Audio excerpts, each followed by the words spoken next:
In this video, we'll let you know what Scrum is, all in less than 6 minutes. A project involves collaborative effort to create a new product, service, or other result as defined in the project vision statement.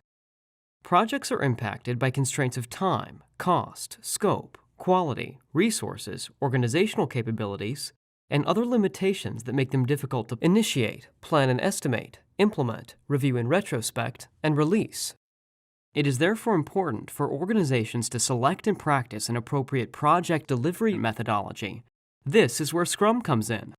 So what is Scrum? Scrum is one of the most popular agile methodologies. It is an adaptive, iterative, fast, flexible, and effective methodology designed to deliver significant value quickly and throughout a project. Scrum ensures transparency and communication and creates an environment of collective accountability and continuous progress. The Scrum framework, as defined in the SBOC guide, is structured in such a way that it supports product and service development in all types of industries and in any type of project, irrespective of its complexity. Let's now look at the 6 key principles of Scrum. The first Scrum principle is empirical process control, which is based on the ideas of transparency, inspection, and adaptation. Next is self-organization. Scrum is designed for today's employees who have much more knowledge to offer than just their technical expertise, and who can deliver greater value when they're self-organized. The third principle is collaboration, which involves all the stakeholders working and interacting together to deliver the greatest value. Next is value-based prioritization. Requirements and their respective tasks are prioritized based on the value they hold for the customer. This way, the requirements which are the most valuable to the customer are done first, leading to increased ROI. The fifth principle is time boxing. Time is the most crucial factor in Scrum projects, and meetings and work periods are time boxed. The daily stand-up meeting is a 15-minute meeting. A sprint is time boxed according to the needs of the project and can vary between 1 to 6 weeks. The sixth and last principle is iterative development, which allows for course correction as all the people involved get a better understanding of what needs to be delivered as part of the project and incorporate this learning in an iterative manner.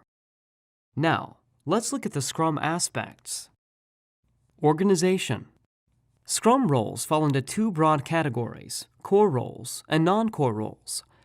The core roles include the product owner, who is responsible for articulating customer requirements and maintaining business justification, the Scrum Master, who ensures that the Scrum team is provided with an environment conducive to complete the project successfully, and the Scrum team, who is responsible for understanding the requirements specified by the product owner and creating the deliverables of the project.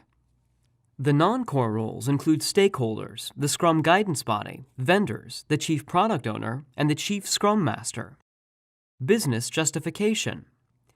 Value-driven delivery enables Scrum projects to start delivering results as soon as possible. Scrum's adaptability allows the project's objectives and processes to change if its business justification changes. Quality. In Scrum, quality is defined as the ability of the completed product or deliverables to meet the acceptance criteria and achieve the business value expected by the customer. To ensure a project meets quality requirements, Scrum adopts an approach of continuous improvement, whereby the team learns from experience and stakeholder engagement to constantly keep the prioritized product backlog updated. Change. Scrum projects welcome change by using short, iterative sprints that incorporate customer feedback on each sprint's deliverables. This enables the customer to regularly interact with the Scrum team members, view deliverables as they are ready, and change requirements if needed earlier in the sprint. Risk. In Scrum projects, risks are identified, assessed, and responded to based on 2 factors: the probability of each risk's occurrence and the possible impact in the event of such occurrence. Let's now briefly look at the Scrum processes. This diagram illustrates the Scrum project's flow. As you can see here, the Scrum cycle begins with a stakeholder meeting, during which the project vision is created. The product owner then develops a prioritized product backlog, which contains a prioritized list of business and project requirements written in the form of user stories. Each sprint begins with a sprint planning meeting, during which high-priority user stories are considered for inclusion in the sprint. A sprint generally lasts between 1 and 6 weeks and involves the Scrum team working to create potentially shippable deliverables or product increments. During the sprint, short, highly focused daily stand-up meetings are conducted, where team members discuss daily progress.